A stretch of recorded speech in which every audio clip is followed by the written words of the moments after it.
جی کیا بات کرنی تھی آپ کو؟ فارس کی آواز صاف سنائی دے رہی تھی۔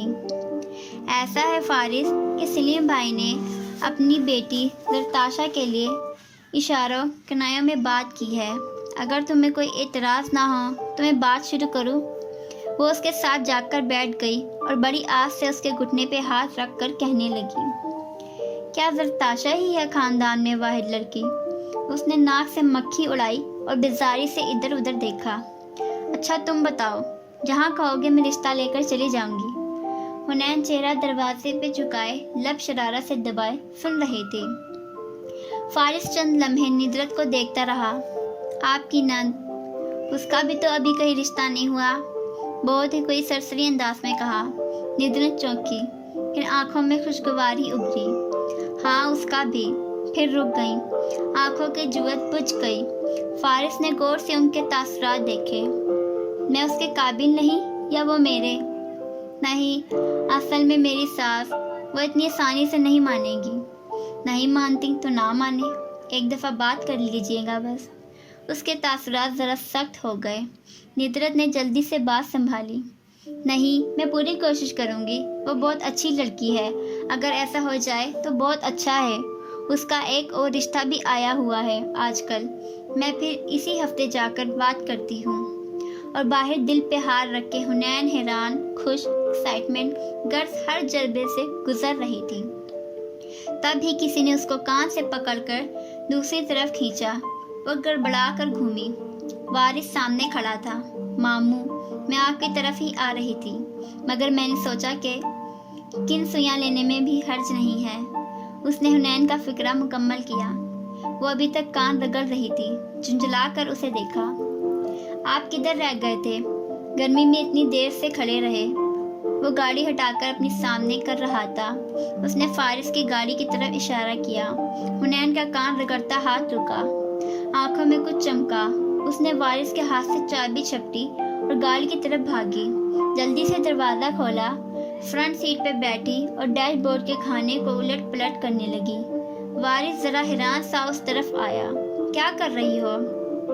جب ماموں ہمیں پک کرنے آئے تھے تو مجھے دیکھ کر جلدی سے کچھ اس میں ڈالا تھا، مل گیا۔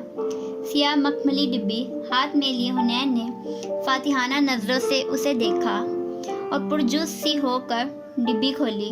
او گوڈ، کٹو، واپس رکھو فوراً، یہ فارس کی پرسنل چیزیں ہیں، دیکھنے تو دیں۔ وارث نے ہاتھ بڑھا کر ڈبی لینی چاہی، مگر اس نے ہاتھ دور کر لیا۔ ڈبی کھل چکی تھی اور جو ٹوپ سی انگوٹھی کی توقع کر رہی تھی خود بھی ٹھہر سی گئی۔ سیاہ مخمل پہ ہیرے کی ننھی سی لونگ تھی، بالکل مونگ کی دال کے دانے جتنی۔ وہ واپس رکھو اسے۔ دروازے کے ساتھ کھڑے وارث نے اب سختی سے کہا تو اس نے ڈبی بند کر کے احتیاط سے واپس رکھ دی، پھر خود بھی باہر نکل آئی۔ چہرے پہ مسکراہٹ تھی، آنکھوں میں چمک۔ یہ نوز پن ناک کی لونگ تھی، فارس نے لی ہوگی کسی کے لیے، اب مت چھیڑنا اسے۔ ہاں مجھے پتا ہے کس کے لیے، میری پھپھو ناک کی لونگ پہنتی ہے۔ فارس کی آنکھوں میں ناگواری ابھری، بے اختیار ادھر ادھر دیکھا۔ عقل کدھر ہے تمہاری؟ دوبارہ یہ بات مت کرنا۔ کیوں؟ میں نے کیا کہا ہے؟ میری بات سنو غور سے۔ وہ سنجیدگی سے اس کے سامنے کھڑا کہنے لگا، مجھے بھی پتا ہے کہ تمہاری پھپھو ناک میں لونگ پہنتی ہیں، اور مجھے یہ بھی پتا ہے کہ تم اندر سے کیا سن کر آ رہی ہو۔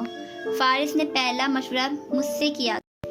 یہ باتیں حنین ہمارے خاندانوں میں پسند نہیں کی جاتی۔ 1.5-2 سال پہلے تک وہ اس کا اسٹوڈنٹ بھی رہا ہے۔ اگر اس نے تب یہ بات نہیں کی تو اس لیے کہ خاندان میں کوئی یہ نہ کہہ سکے کہ ان کا کوئی افیئر رہا ہے۔ اب یہ والی بات، سختی سے ڈیش بورڈ کی طرف اشارہ کیا، یہ کسی کے سامنے نہیں دہرانی تم نے، ندرت آپا کے سامنے بھی نہیں۔ اچھا، حنین نے منہ بنا کر گردن پھیر لی۔ سارے ایڈونچر کا ان احتیاط پسند ماموں نے بیڑا گرک کر دیا تھا۔ تبھی میری انجو اس طرف آتی دکھائی دی۔ حنین بے اختیار سیدھی ہوئی۔ کاردار صاحب آپ کو بلا رہے ہیں۔ حنین سر ہلا کر جانے لگی تو وارث کار لاک کر کے آگے آیا۔ ٹھہرو، اکیلی مت جاؤ، میں ساتھ آ رہا ہوں۔ اس کے چہرے پہ کافی سختی سمٹ آئی تھی۔